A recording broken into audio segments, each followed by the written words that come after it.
যার কেউ নাই তার আল্লাহ আছে। এই কথাটা আমরা আসলে হয়তো বলার জন্য বলি মাঝে মাঝে সিচুয়েশনে, বাট মাঝে মাঝে ইমানের সহিত এই শব্দগুলো আসে। আমি যখন দেখছি যে সম্পূর্ণ আরব বিশ্ব, আমি যখন নিউজগুলো ঘাঁটি আপনাদের জন্য অনেকগুলো রেফারেন্স, অনেকগুলো পত্রিকা ঘাটাঘাটি করি, তো বেশিরভাগ জায়গায় আরবিদের আসলে অবস্থান খুবই খারাপ। এরা যথেষ্ট জাহেল জাতি।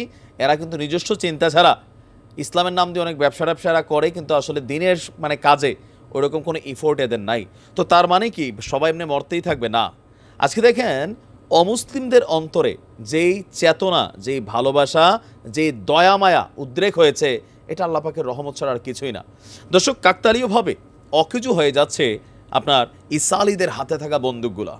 আর কয়েকদিন পরে অকেজু হয়ে যাবে এদের আকাশে উড়তে থাকা যে যুদ্ধ বিমানগুলো আছে, যেগুলো দিয়া আমাদের এই এলাকাটাকে ধ্বংস করে দেওয়া হয়েছে। কারণ সিস্টেমটা উল্টা শুরু হয়েছে।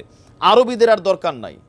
আমি গত পরশুদিন একটা নিউজ দিয়েছিলাম যে ইউরোপীয় ইউনিয়নের যিনি একজন প্রধান আছেন, ওর নাম হচ্ছে জোসেফ বোরেল।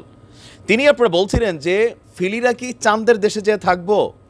রাফা সীমান্তটা শরণার্থী শিবির এলাকায় যখন ইসরায়েল হামলা চালাচ্ছে, তখন ইউরোপীয় ইউনিয়ন বলছিল ইসরায়েল তুমি ব্যালেন্স হও। আর এবার কার্যকরভাবে এরা সিদ্ধান্ত নিয়েছে।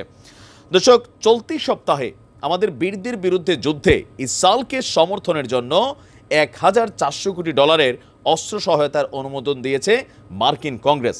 কিন্তু আপনার এই এলাকায় ইসরায়েলিদের হামলায় যখন হাজার হাজার মানুষ শাহাদাত বরণ করেছে, তখন ইসরায়েলকে অস্ত্র সহায়তা দেওয়া নিয়ে পুনরায় চিন্তাভাবনা শুরু করে দিয়েছে ইউরোপীয় ইউনিয়নের বেশ কয়েকটি দেশ। ইতিমধ্যে ইসরায়েলকে অস্ত্র সরবরাহ করত, বেচা কিনা করত এমন কয়েকটি দেশ তেল আবিবকে সামরিক সহায়তা দেওয়া বন্ধ করার ঘোষণা দিয়েছে। আর এইসব দেশগুলো কারা দেখেন? নেদারল্যান্ডস, অমুসলিম একটা রাষ্ট্র। গত পরশুদিন ইসরায়েলে F-35 যুদ্ধ বিমানের যন্ত্রাংশ সরবরাহ বন্ধ করতে নেদারল্যান্ডস সরকারকে নির্দেশনা দিয়েছে ডাচ আদালত। এই যুদ্ধ বিমানের যন্ত্রাংশ রপ্তানি বন্ধ করতে সরকারকে 7 দিনের সময় বেঁধে দিয়েছে আদালত। আর F-35 যুদ্ধ বিমান দিয়ে বেসিক্যালি আমাদের ভাইদের উপরে তারা হামলা চালিয়ে আসছিল। এরপরে দেখেন বেলজিয়াম। বেলজিয়ামের একটি আঞ্চলিক সরকার বলছে তারা ইসরায়েলের কাছে গান পাউডার রপ্তানি করে এমন 2টি প্রতিষ্ঠানের লাইসেন্স স্থগিত করে দিয়েছে। জাপান এ মাসের শেষ নাগাদ ইসরায়েলি অস্ত্র প্রস্তুতকারক অ্যালবিট সিস্টেমের সঙ্গে অংশীদারিত্বের সম্পর্কের ইতি টানার কথা ঘোষণা দিয়েছে জাপানের কোম্পানি ইটুচ কর্পোরেশন। এটা গত 5 তারিখ ঘোষণার, এই মাসে এটা শেষ হতে যাচ্ছে। ইতালি, তারপরে আছে স্পেন, আরও বেশ কয়েকটা দেশ। এই যে দেখেন, একটা দেশকে মুসলিম রাষ্ট্র ইতালি বলছে যে তাদের যে ডেমোক্রেটিক পার্টির নেতা এলিস লেন সরকারের প্রতি ইসরায়েলের সাথে সব ধরনের অস্ত্র সরবরাহের বন্ধের আহ্বান জানালে দেশটির পররাষ্ট্র মন্ত্রী আন্তোনিও তাজানি তিনি ঘোষণা দেন এটা কার্যকর হতে যাচ্ছে। আর এই যুদ্ধ শুরু হওয়ার পর স্পেন বরাবরই ইসরায়েলের বিপক্ষে তাদের অবস্থান ছিল।